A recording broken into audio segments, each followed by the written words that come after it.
ټولو نمایندګي کوي او بیا ته شاعره یې نو ستا خو نور هم زیات احساسات چې دي جذبات چې دي هغه نور هم زیات ښه دي نو زه یم چې تاسو نه اول لږ څه واورو پس د هغې به موږ راځو زموږ دا مسلې خو نه ختمېږي دا خو هر هفته موږ د زنانو دپاره جنګ کوو یو ورځ به ګټو انشاءالله څه د نورو ته مسافر شوې زه نور نه اچوم تور پړونی ته مسافر شوې زه نور نه اچوم تور پړونی بغیر له تا نه شو جانانه راله اور پړونی زه پښتنه یم په حیا او په عزت ښه پوهېږم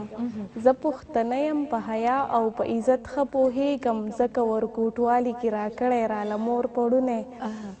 تاسو سرتور سر هم په بازار کې په ډاګه ګرځئ تاسو سرتور سر هم په بازار کې په ډاګه ګرځئ مونږ اچولي وي دننه هم په کور پړوني د وخت ظالمه په خیرو به دې لمبه لمبه کړي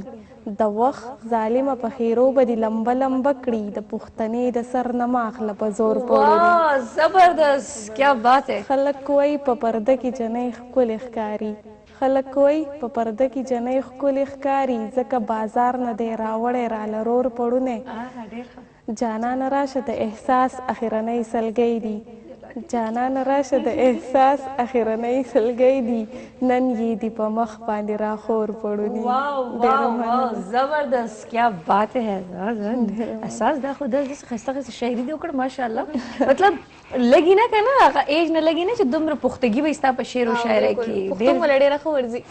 ادایګي هم ډېره ښایسته طریقې سره کوي ډېر ښه ماشاءالله انتخاب دې ډېر زیات ښه دی کله چې خپله شعر و شاعري ولیکي نو د چا نه پې رای اخلئ استادان داسې څوک شته ولې اکثر مونږ څه نه څه غلطي یا څه نه څه ورډس کې یا څه نه څه داسې هغه میچور لفظ مونږ ته نه میلاویږي او زما استادان شته یو دی ظهیر لالا د کوهاټ سره تعلق ساتي او بل دی پیروز خان ذکر صاحب اچھا د هغې نه پې رای اخلئ او د هغوی نه پې رای اخلم زبردست دا ډېره ښه خبره ګوره استاز په هر ځای کې په کار راځي او د استاز هغه ملاتړ چې هغه ډېر ضروري وي خو بیا احساس هغه احساس په زړه کې دننه ساتل خپل محسن هېرول بیا دا چې دی دا غلطه خبرې محسن زما په خیال ټول عمر یاد ساتل پکار دي موږ به راشو امارت به موږ راشو جي اماره کم قسم بزنس چې دی د جینکو دپاره تاسو چې دی پلان کوئ یا کم قسم بزنس بینګ ا فیمیل یا یوت جینکۍ چې کوم زموږ یوت دي هغې له کم قسم بزنس چې دی هغه زیات ایزي دی اینډ هغه دی ایزیلی کیری کولی شي بیسیکلی چې ایز پر موږ معاشرې ته لاړ شو نو معاشرې خو وایي چې یار جنۍ دپاره فیشن ډیزاینینګ ډېر ښه کار دی بوتیک ډېر ښه کار دی دنیا په مینه باندې ښکلې د ودانه ده دنیا په مینه باندې ښکلې د ودانه ده کنه بغیر د محبت نه دنیا ورانه ده په دې وطن کې هر څه ګران دي خو بس تپوس مه کوه په دې وطن کې هر څه ګران دي خو بس تپوس مه کوه خو ګوره وینه د پښتون پکې ارزانه ده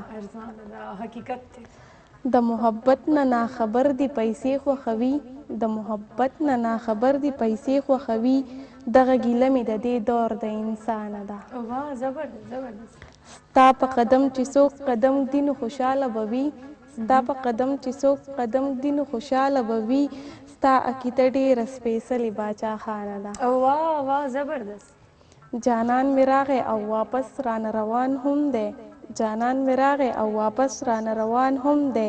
باران رانغی دا ګیله مې د بارانه ده